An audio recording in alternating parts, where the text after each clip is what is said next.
അപ്പോൾ ഇന്ന് ഉച്ചക്കത്തേക്ക് തോരൻ വെക്കാനായിട്ട് നമ്മളൊരു ഇണ്ണിത്തണ്ട് എടുക്കാൻ പോവുകയാണ് കേട്ടോ. അതായത് വാഴപ്പിണ്ടി വാഴക്കൂമ്പ് എന്നൊക്കെ പറയുന്ന ആ ഒരു സാധനം എടുക്കാൻ പോവുകയാണ്. നമ്മുടെ വീടിൻ്റെ മുമ്പിൽ പാടാണ് കേട്ടോ. ആ പാടത്തിൻ്റെ ഒരു സൈഡിലായിട്ട് ചെറിയൊരു വാഴത്തോട്ടമുണ്ട്. അതിലുള്ളൊരു വാഴയാണ് ഇപ്പോൾ നമ്മൾ വെട്ടിയെടുത്തത്. നമുക്കെല്ലാവർക്കും അറിയുന്നത് പോലെ തന്നെ ഒരുപാട് ഔഷധ ഗുണങ്ങളുള്ള ഒരു സാധനമാണ് ഈ ഇണ്ണിത്തണ്ട്. അങ്ങനെ നമ്മൾ അതൊക്കെ വെട്ടിയെടുത്ത് വീട്ടിലേക്ക് വന്നു കേട്ടോ. റൗണ്ട് ഷേപ്പിൽ കട്ട് ചെയ്തെടുത്ത് അതിൻ്റെ നൂലൊക്കെ മാറ്റിയതിന് ശേഷം ചോപ്പർ ഉപയോഗിച്ചിട്ടാണ് നമ്മൾ കട്ട് ചെയ്യാൻ പോകുന്നത്. അരിയാനുള്ള മടി കാരണമാണ് കേട്ടോ ചോപ്പറിലിട്ട് അരിഞ്ഞെടുക്കുന്നത്. അപ്പോൾ കുറച്ചും കൂടി ഈസി ആയിട്ട് തോന്നി കേട്ടോ ചോപ്പറിൽ ഇങ്ങനെ കട്ട് ചെയ്തെടുക്കാൻ.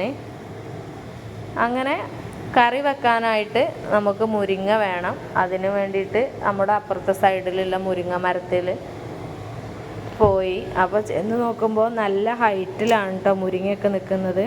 മുരിങ്ങ മരത്തിന് നീളം കൂടിയതുകൊണ്ടാണോ അതോ നമുക്ക് ഹൈറ്റ് കുറഞ്ഞതുകൊണ്ടാണോ എന്നറിയില്ല. എങ്ങനെയൊക്കെയോ ഒരു വിധത്തിൽ നമ്മൾ മുരിങ്ങയൊക്കെ ഒടിച്ചെടുക്കുകയാണ്. അപ്പോൾ അതിൻ്റെ ഇടയിലാണ് ഒരു മുൾച്ചെടി ആ ഒരു മുരിങ്ങ മരത്തിൽ കൂടെ പടർന്നിരുന്നു. കയ്യിലൊക്കെ ചെറുതായിട്ടൊക്കെ ഇങ്ങനെ മുറിയായി. അപ്പോൾ അതൊന്നും നമ്മൾ കാര്യമാക്കാതെ ലക്ഷ്യമാണല്ലോ വലുത്.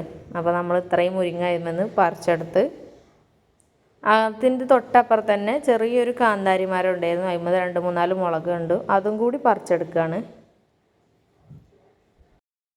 കഞ്ഞിവെള്ളം എടുക്കാൻ നമ്മളൊന്ന് തിരിഞ്ഞപ്പോഴത്തേക്കും ചെറുതായിട്ട് ഉള്ളി ഒന്ന് മൂത്ത് പോയിട്ടോ. കഞ്ഞിവെള്ളം തിളച്ചപ്പോൾ മുരിങ്ങയൊക്കെ അതിലേക്കിട്ട് വേവിക്കുകയാണ്. അങ്ങനെ ചിക്കനെല്ലാം വറുത്തെടുത്തതിന് ശേഷം പിന്നെ നമ്മളൊരു പ്ലേറ്റിലേക്ക് ചോറും അതേപോലെ തന്നെ ഈ മുരിങ്ങാക്കറിയും ചിക്കൻ വറുത്തതും പിന്നെ നമ്മുടെ തോരനുണ്ടല്ലോ ഇണ്ണിത്തണ്ട് തോരനും ഒക്കെ കൂട്ടി ചോറ് കഴിച്ചു. അപ്പോൾ ഇത്രേ ഉള്ളൂ കേട്ടോ.